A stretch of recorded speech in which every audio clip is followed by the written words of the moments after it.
We're joined with Sergeant Anthony Duff and firefighter Erica Bogan, and really pleased to have both of you with us.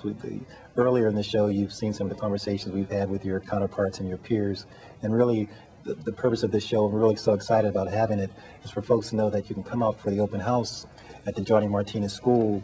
It's called the Careers for Life Open House on Saturday, June 24th. At the Johnny Martinez School at 100 James Street in the Fairhaven section of New Haven. But just as importantly, this is the opportunity for folks to kind of to see Erica, to see Sergeant Duff, to kind of understand what's involved on being on the police department, the fire department. And some of that seat, hopefully those seats are not too warm, because we've had people sit there before, so they're not necessarily hot seats. This has been really a great show for folks just kind of listen and tune in and see what's involved. We were just talking to Robert. He mentioned, I guess, that his family members have been in the force, and Abraham had a mentor and joined when he was 18. So actually, I'm going to start Sergeant Duff. What caused you to join the force? Can you remember how long ago that was, and what was cooking in your mind? Or? Sure. 10 years ago, I decided to join the police department at the age of 30 because I was looking for a career change. I worked in the retail business, clothing, and before that, sporting goods. I supervised a number of individuals, opened stores, and assisted in setting up stores, small chains. And I was looking for a change of pace. The police department was hiring. I had a small background in sociology, pre-law, and law enforcement seemed like something I would be interested in doing. And 10 years later, I'm still here. And so far, so good? Home of the local chapter of the NAACP, a variety of churches, and great work environment. Because Chief Ortiz, you were talking about the community policing aspect. When people hear community policing, that's become kind of a buzzword.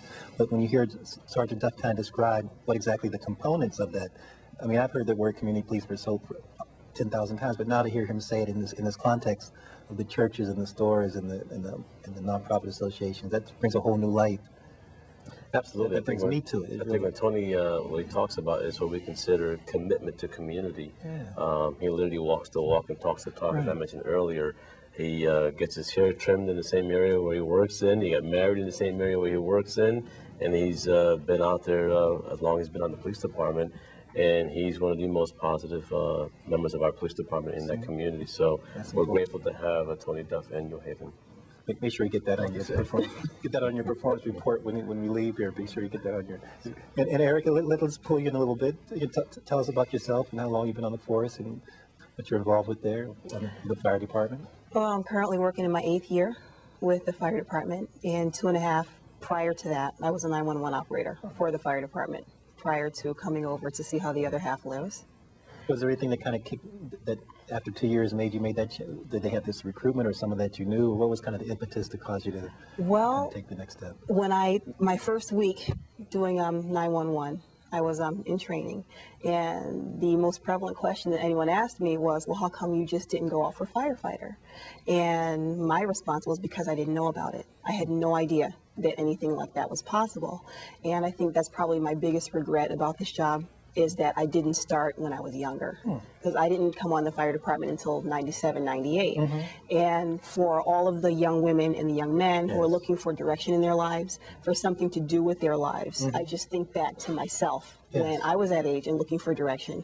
So if I can reach through this venue or through doing parades or just through, everyday work, going out and, responding to calls, dealing with people, if I can reach them that way, just to let them know that, hey, I'm here. If I can do it, you can do it. This is entirely possible. That's what I want to do. Boy, and we were that's remarkable. We were talking about how we can reach down and have people know as a career, 4th grade, 5th grade, 6th grade, 7th grade, that this is a career that you should consider aspiring to. That's helpful. It made it a little bit easier though, because I did have the background with 911, so I did get to see how everything worked before I actually jumped in, as opposed to the average layperson who doesn't know anything about the fire department and has to, sort of start at the roots. I want to ask about the toughest part. Up until this point, it's been how good the job is. As we kind of wrap up, let's kind of hear a little bit about.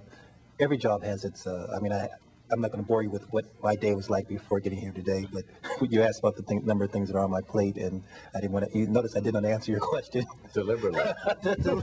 Deliberately. So we all have our good days and bad days, but because this particular show is to inspire people to come out and consider the job, but also we want them to know that there's good days, bad days, challenges. Some things are easy, some things are tough. Just some of the more challenging or things that you have to pay attention to, or parts of the job that you think that someone should know when they're considering becoming a police person. Well, for me as a police supervisor, some of the challenges I face are making sure that my officers have everything that they need, and also for the folks in the community, making sure that I actually have enough officers. With a set amount of resources or a specific amount of officers on any given day to patrol the city of New Haven, it's a challenge for me to work with the department and the administration to ensure that I can get the number of officers that I feel that the residents need to maintain public safety. That's a challenge, and also keeping my officers motivated, making sure that they have clean cars, the equipment that is needed, making sure that they're aware of relevant trends, anything that might be of special interest. It's up to me, and it's incumbent upon me to make sure that that information is available for the officers. And so I see that as a challenge, to make sure that I'm knowledgeable of any crime trends, anything that could be of special interest or potential danger to the officers who I send out there on any given night. So separate from the objective of reducing crime, just the management aspect of running. You guys are running a business.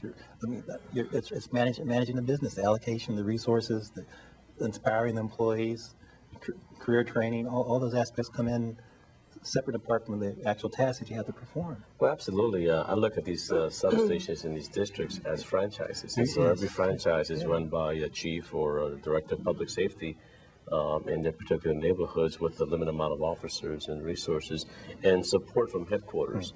But I expect them to do well because, we work with them to give them that opportunity to be successful. But I absolutely hold myself and the city accountable to make sure we have the resources to adequately assist them to complete that endeavor. So there's a lot of responsibility and accountability on both sides of that equation, but their job really is to direct their officers and to keep them focused. These officers make a tremendous difference in their neighborhoods. I mentioned it before, the work they do is invaluable, but we've redefined our role in community policing. We've reduced crime by 50% in New Haven. And we're going to get it down further. Our best days lie quite ahead of us, but it's by the sheer talent of the men and women in this police department and our district managers.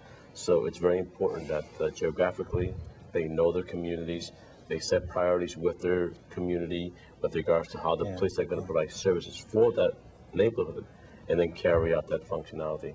Should they go to the management team meetings? In terms of getting community feedback?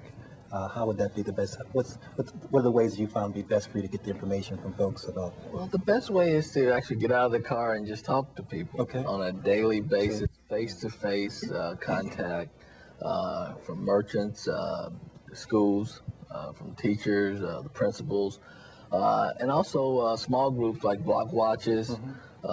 And most neighborhoods or police districts have a management team, but I find that there are so many different groups that are able to assist the police and are willing to work in partnership with the police department.